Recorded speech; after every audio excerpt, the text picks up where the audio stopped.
I just want to jump on and hit a little video really quick. You know, so often in our lives, we see God's word played out and we see the truth of it.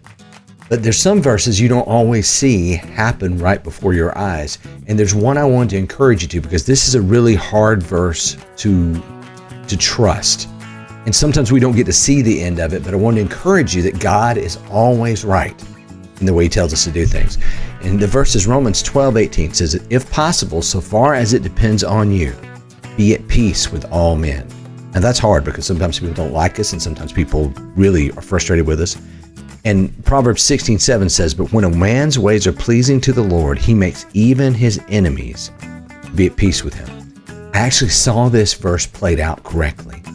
And I saw the truth of this verse exhibited just recently. You know, my wife is on the school board. She went through a race recently, and it was a pretty mean race, and people were very ugly to her. And there was a guy, and he started all these pages that were like parents against my, Katie, and Brevard School Board Watch and all this stuff, and just said all this ugly stuff about my wife and portrayed her to be like dishonest and uncaring and ignorant and closed-minded and all of these things. These were all facts that he was trying to push out about my wife.